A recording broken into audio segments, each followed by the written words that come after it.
네, 지난 시간에 저희가 히브리어 22자에 대해서 이름하고 그다음에 쓰는 방법들에 대해서 배웠는데요. 오늘은 히브리어 자음 22글자의 특이성과 발음에 대해서 문자 모양에 대해서 좀 더 자세히 알아보는 시간을 갖도록 하겠습니다.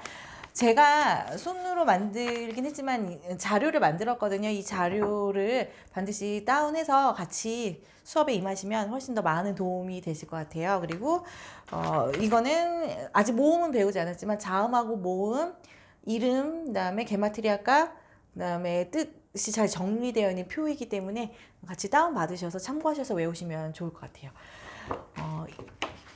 자료를 기준으로 오늘 이제 수업을 진행을 하게 될 텐데요. 히브리어, 성서 히브리어의 문자 모양 첫 번째.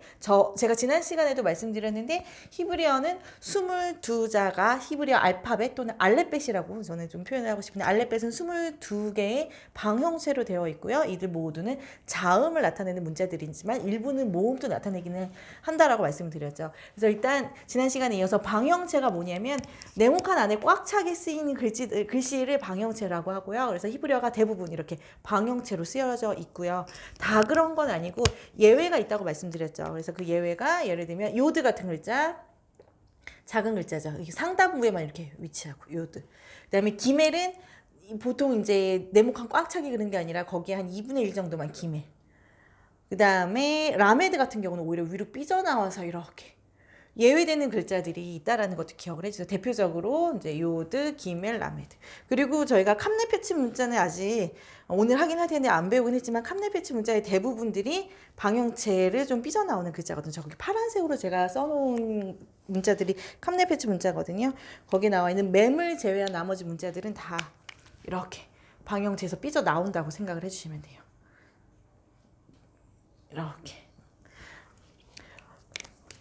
그리고요, 이제 히브리어가 22글자가 모두 상형 문자로 되어 있고, 이제 그림처럼 생기기도 했고, 그렇긴 한데, 이 22글자 중에 비슷한 글자들이 꽤 있어요. 여러분들이 22글자를 완벽하게 외우시면 이제 헷갈리지 않으실 텐데, 처음 공부하시는 입장에서 헷갈리는 글자들 제가 몇 개만 잡아드릴게요. 뭐가 있냐면요, 비슷한 문자들 식별하는 방법에서 카프하고 매트가 좀 헷갈리거든요. 이렇게 둘 다 생겨서 구별하는 방법은 카프는 이렇게 둥글게, 그다음에 베트는 이렇게 직각으로. 그래서 둥글게 완만하게 왔냐, 이제 꺾어져서 왔냐 차이요. 카프하고 베트가 좀 헷갈리시고요. 그다음에 날렛, 기역자처럼 생긴 달렛하고 레쉬 정말 비슷하게 생겼죠. 얘도 이렇게 완만하게 구부러졌냐 꺾어졌냐 차이요. 기역자처럼 생긴 달렛하고 레쉬하고 구별하실 수 있겠죠. 달렛하고 레쉬. 그 다음에 해하고 해하고 헤트. 4번, 그러니까 5번 글자하고 8번 글자.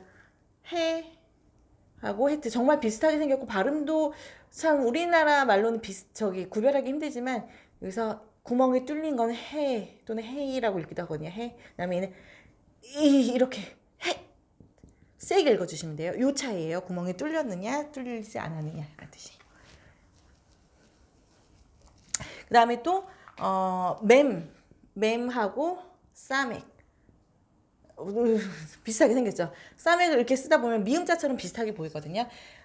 싸맥은 둥글게 굴려주시면 되고요. 맴은 직사각형, 사각형. 우리나라 미음하고 비슷하고 요렇게 살짝 밑에는 구멍을 뚫어주시면 됩니다. 그 다음에 이제 끝글자라는 표현을 제가 지금 처음 쓰는데요. 히브리어에는 5가지 글자가 끝글자로 쓰일 때 알렙벳 모양이 바뀌는 글자가 5개가 있어요. 그 중에서 맴이 그 글자인데요. 맴이 원래는 이렇게 쓰여서 여기가 살짝 뚫려 있는 글자인데요. 끝글자로 쓰일 때는 완전히 막혀서 이렇게 해주시면 돼요. 이게 끝글자와 끝글자 아닐 때의 차이. 구별하실 수 있겠죠. 비슷한 문제들 식별하는 방법 제가 하나, 둘, 셋, 5가지만 이렇게 비교를 해놨습니다. 그래서 이런 것들 참고하시면서 외우시면 좀 더 쉽게 외우실 수 있을 것 같아요. 그리고 제가 방금 말씀드린 끝글자라는 표현을 했는데요. 히브리어는 22글자 중에 저희가 아직 히브리어 단어를 배우진 않았지만 5글자가 단어 끝에 올 때 그 모양이 바뀌는 글자가 있어요. 뭐가 그러냐면요. 카프하고, 그 다음에 맴하고, 그 다음에 눈하고, 패하고, 그 다음에 짜대. 카프, 맴, 눈, 패, 차대가 단어의 끝글자로 올 때는요, 모양이 바뀝니다. 카프는 어떻게 바뀌냐면 기역자처럼 생겨서 이게 좀 더 길게 정방향에서 밑으로 좀 더 내려와 주면 된다고 생각을 하시면 돼요. 카프는 이렇게 바뀌고요. 맴은 제가 방금 말씀드렸죠. 이 구멍 막아주면 돼요. 끝글자로 쓰일 때는. 그 다음에 눈은 요렇게 비슷하죠. 카프 끝글자하고 맴 글자가 비슷한데, 그래서 나중에 배우긴 하겠지만 카프가 끝글자를 쓸 때 여기다 세음 두 개를 붙여줘요. 눈하고 헷갈리지 않으려고 끝글자로서.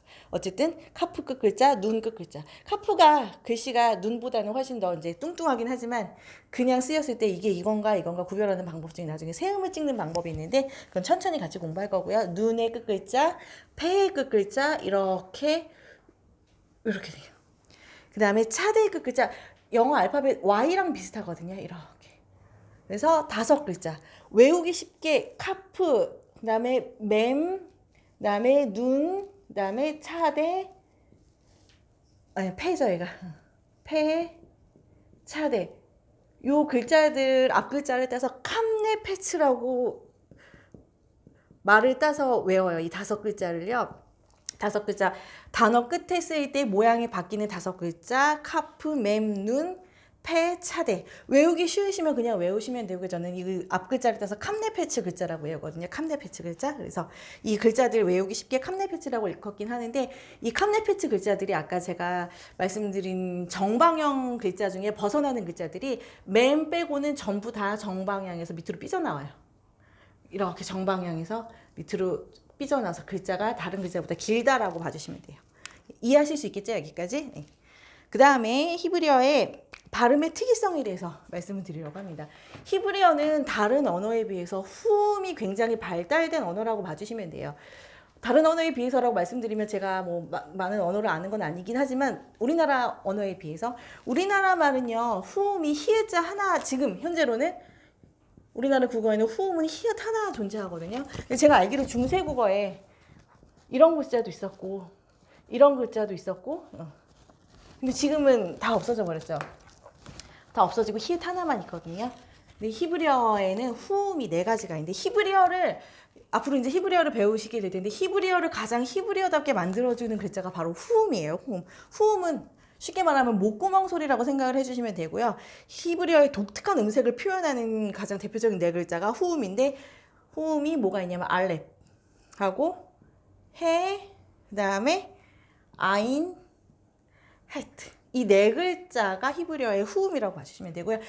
굳이 100% 일치하진 않지만 우리나라 말로 따지면 이 알렙은 이응하고 비슷하고요. 해는 히읗하고 비슷하고 지금은 존재하지 않지만 중세 국어에 있었던 이응보다 약간 센 발음. 그 다음에 이거는 히읗을 더 세게 한 발음이라고 생각을 해주시면 돼요. 후음. 우리나라 중세 국어에는 왜 이 3가지들이 이렇게 없어졌을까요? 이런 글자들이 있으면 히브리어를 복원하는데 좀 더 저희가 공부하는데 쉽게 발음을 이해할 수 있을 것 같긴 한데요. 어쨌든 지금 알렙, 해, 아인, 헷. 이 4글자 히브리어의 후음이고요. 히브리어의 음색을 독특하게 표현해주는 가장 대표적인 글자 이 4가지 후음이라고 봐주시면 돼요. 이 4가지가 후음이라고 봐주시면 되는데요. 요거를 조금 더 자세하게 나누자면요. 거센 후음하고 조금 약한 후음. 제가 동그라미로 표현한 요 2글자가 거센 소리예요. 약간 더 센 소리고요. 약간 센 소리. 그다음에 요 2글자는 약한 소리라고 해주시면 돼요. 그래서 후음은 후음인데 후두음이냐 인후음이냐 인후음 목구멍 깊은 곳에서 나는 소리냐 아니면 뭐 좀 그 앞쪽에서 나는 소리냐라고 차이를 두고 있거든요. 그래서 이 2글자가 요 2글자가 좀 더 거센 소리다라는 표현을 해주시면 돼요. 근데 이제 제가 개인적으로 생각을 할 때는 히브리어가 그래도 이제 하나님께서 선택하신 이스라엘 민족들이 쓰던 언어였기 때문에 이 목 깊은 곳에서 나는 소리, 기도할 때 이제 끌어나오는 소리를 표현하기 좋지 않았을까라는 생각이 들어요. 예, 이 후음 4가지가 히브리어를 표현해주는 가장 특징적인 4글자라는 거 기억을 해주세요. 그리고 이제 또 히브리어에서 특이할 만한 저희가 알아야 할 자음이 뭐가 있냐면요. 지금 제가 보고 싶은 게 와우하고 요드거든요. 와우하고 요드. 와우. 요 글자 너무 길게 썼나? 와우. 와우 또는 마부라고도 하거든요. 마부, 와우, 마부. 그런데 와우하고 바부 중에서 지금 저희는 성서 히브리어를 하고 있기 때문에 이 와우하고 바부가 바부보다는 조금 더 와우로 발음을 해주시는 게 성서 히브리어에 조금 맞는 표현인 것 같아요. 그래서 와우는 워터 할 때 이 영어에서 이 발음하고 비슷하다고 봐주시면 되고요. 그다음에 요드, 요드는 뭐 영어 ear 할 때 요 발음하고 비슷하다고 봐주시면 돼요. 와우하고 와우. 네. 그래서 와우하고 바부는 나중에 모음으로도 많이 쓰이기 때문에 요 단어들에 대해서 요 글자들에 대해서는 제가 조금 다시 자세하게 설명을 다시 해드릴게요. 예, 오늘 여기까지 하겠습니다.